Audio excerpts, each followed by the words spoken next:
You wake up in the middle of the night. Your feet feel like they're burning, not sore, not tired, burning. You place them on the floor and the carpet feels distant. There's tingling, pins and needles. Your toes feel thick, heavy, almost numb. But for a moment you wonder, is this just age catching up with me? If this sounds familiar, you're not alone. Common misunderstanding: many people hear the same words when they ask for help. It's just aging. It runs in families. There's nothing much to do. But here's the truth most people never hear. In many cases, nerve problems don't start because of age. They start because of daily habits that slowly irritate nerves over time. Quiet habits, normal habits, the kind nobody warns you about.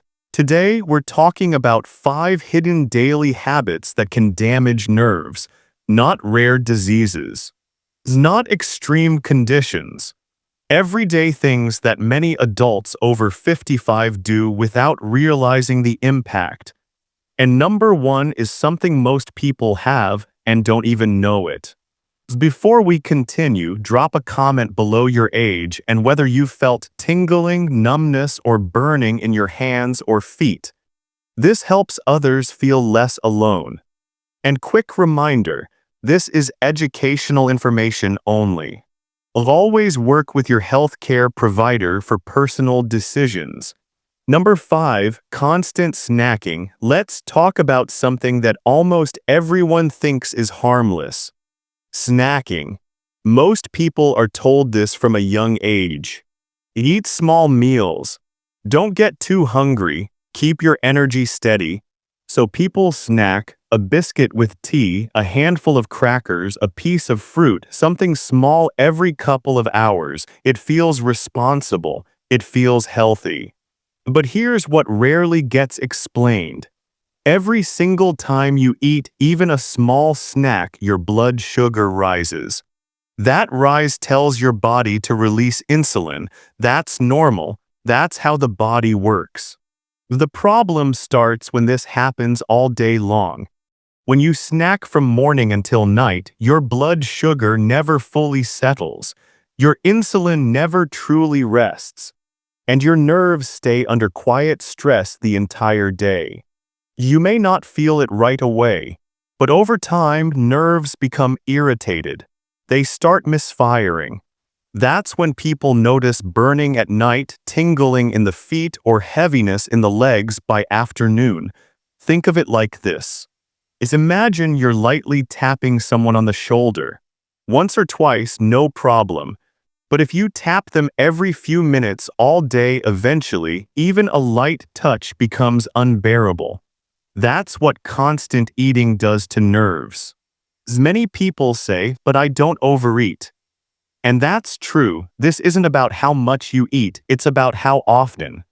Some people eat very clean food, vegetables, whole grains, fruit, but because they're eating every 2 hours, their nerves never get a recovery window. A short daily break from food allows blood sugar to come down. It allows insulin to settle. And it gives nerves a chance to calm down. Even a small change can help. Finishing dinner a bit earlier. Not eating late at night. Letting your body have a longer quiet period without food. Many people are surprised to notice that after a few weeks, their afternoon weakness improves. Their nighttime burning eases, and their energy feels more steady instead of constantly dipping. This isn't about starving yourself. It's not about strict rules. It's about giving your nerves some breathing room. Real-life example: snacking. Let me share a real, relatable example. James is 74 years old, retired. A calm life, no major illness, no dramatic diagnosis, but something wasn't right. By early afternoon, his legs felt heavy, not painful, just weak, like walking through thick sand. At night, his feet burned. Not sometimes, often enough to disturb his sleep. James honestly believed he was doing everything right. He never overate. He avoided junk food. He listened to advice that said, eat small meals to stay healthy. So his day looked like this. A light breakfast, a small snack mid-morning. Lunch, another snack, tea with biscuits, something light in the evening, a final bite before bed, nothing big, nothing extreme, but his body never had a break. Every snack triggered a small rise in blood sugar. Every rise kept insulin slightly elevated. And hour after hour, day after day, his nerves stayed under quiet stress. When this pattern was explained to him, he was surprised. He said, "I thought skipping meals was bad for me." And that's a very common belief. So instead of changing what he ate, he changed when he ate. All his meals were placed inside a 10-hour window. No food late at night. Nothing after early evening. The first week felt strange, mostly out of habit, not hunger. By the third week, something shifted. His afternoon leg weakness eased. He could move around longer without feeling drained. By the sixth week, the burning in his feet was still there, but noticeably quieter. It went from something that demanded attention to something that felt manageable. James didn't lose weight on purpose. He didn't cut food groups. He didn't follow a strict plan. He simply gave his body time to rest. That's the key message here. Nerves don't always need more treatment. Sometimes they need less constant stimulation. Even a small daily break from food can give nerves a chance to calm down. Number 4, low B12 and heartburn meds. Now let's talk about something many people never connect to nerve problems. Heartburn medication. These medicines are very common. Many adults have been taking them for years. Some people don't even remember when they started. They help with acid reflux. They reduce burning in the chest, so people assume they're harmless. But here's what often gets missed. Your nerves depend on a vitamin called B12. B12 helps protect nerves. It keeps the outer covering of the nerve healthy. That covering allows nerve signals to travel smoothly and clearly. When B12 gets low, nerves become exposed, signals misfire. That's when people feel tingling, numbness, burning, sharp, electric-like sensations. Here's the important part. Your body needs stomach acid to absorb B12 from food. Heartburn medications reduce stomach acid, sometimes by a lot. So over months and years, B12 absorption quietly drops, not suddenly, not dramatically, slowly. That's why many people never notice the connection. They eat well. They eat meat, eggs, dairy, so they assume B12 can't be the problem, but absorption is the issue, not diet. Many people are told your B12 is in the normal range. What they're not told is this. Normal doesn't always mean enough for nerve protection. Nerves are sensitive. They need higher levels than the bare minimum. This is why nerve symptoms can appear gradually. First mild tingling, then numbness, then balance feels off. And by the time it's obvious, the connection to medication is forgotten. The good news: when low B12 is caught early, further nerve damage can often be slowed or stopped. Not always reversed, but progression can be reduced. And that can make the difference between stability and decline. If you've used heartburn medication long-term, it's reasonable to ask about your B12 level. Not to panic, not to self-treat, just to be informed. Because sometimes protecting nerves starts with noticing what's quietly being depleted. Let me share a simple example. Susan was in her early 70s. For years, her feet felt numb. Not painful at first, just dull. Like she was walking on thick socks all the time. She asked about it more than once. Each time she was told the same thing, it's just age. But the numbness slowly got worse. Her balance didn't feel as steady. She started watching the floor when she walked. When her B12 level was finally checked, it was low, not because of poor diet, she ate well. The issue was absorption. She had been taking heartburn medication for years. After addressing her B12 properly, the numbness didn't disappear completely, but it stopped spreading, and that mattered. Because stopping progression meant she could walk with more confidence and stop worrying that things would keep getting worse. Sometimes that's the biggest win. Number 3, juice and smoothies. Now let's talk about something that sounds healthy. The fruit juice smoothies. A lot of people choose these because they feel easy. Easy to drink, easy to digest, easy nutrition. And most people think it's fruit, so it must be good for me. Here's where the problem starts. When you eat whole fruit, you chew it. It takes time.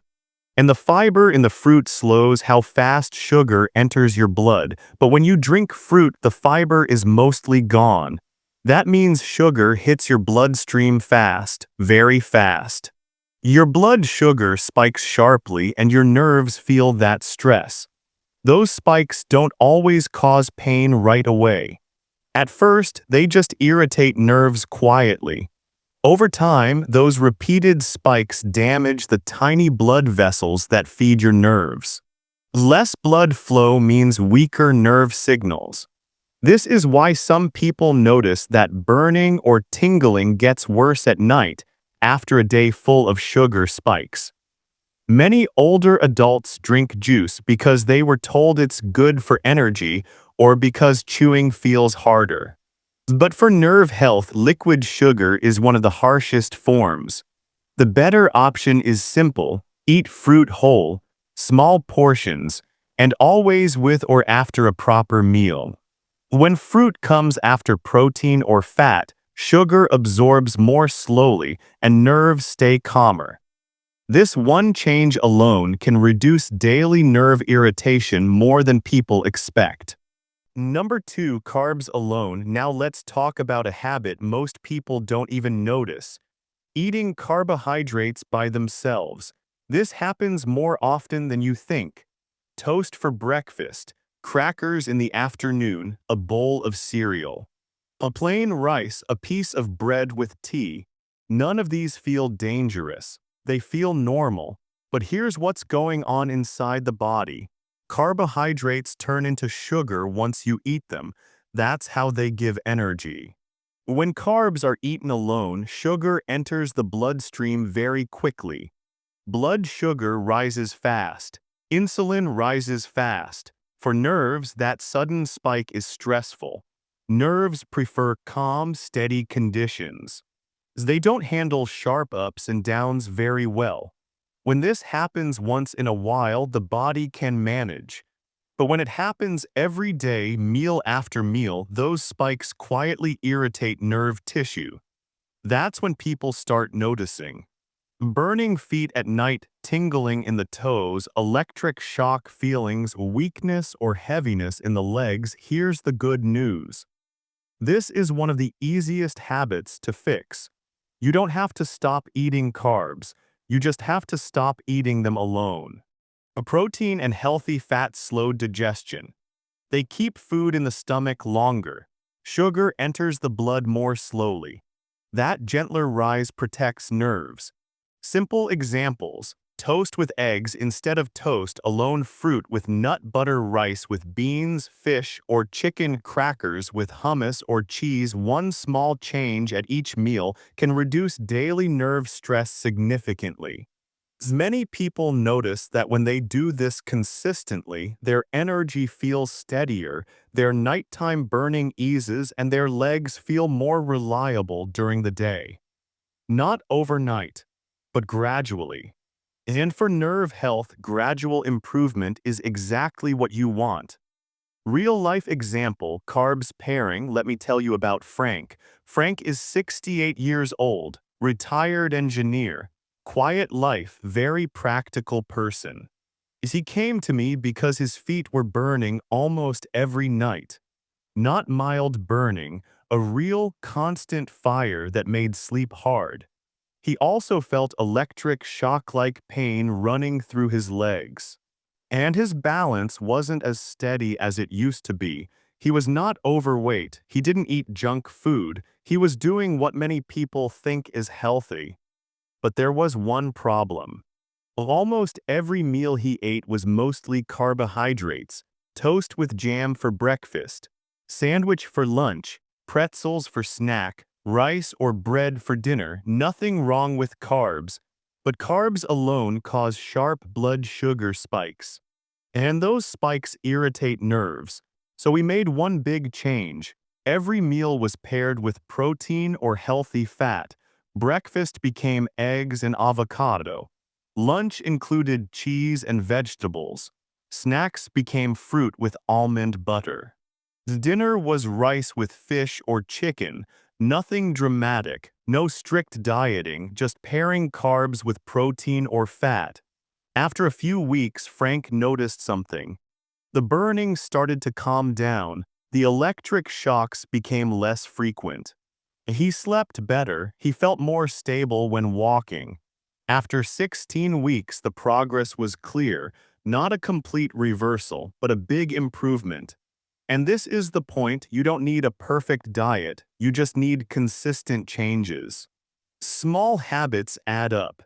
If you pair carbs with protein at every meal, you give your nerves a calmer environment, and that's how you protect them. Number 1, pre-diabetes. Now we're at the most important part. Number 1. A pre-diabetes. This is the silent one, because the truth is a lot of people have pre-diabetes and don't know it. Their fasting blood sugar looks normal. Their doctor says you're fine. But the real problem happens after meals. When you eat, blood sugar rises. In a healthy body, it goes up and then comes back down within a couple of hours. In prediabetes, blood sugar stays high for longer, sometimes 3-4 hours, sometimes even longer. And that's when nerves get damaged. Because nerves don't like long exposure to high sugar, it's not just the peak number, it's the time sugar stays high. And this is the tricky part: standard fasting tests often miss it. So someone can feel burning, tingling, numbness, but still be told they're normal.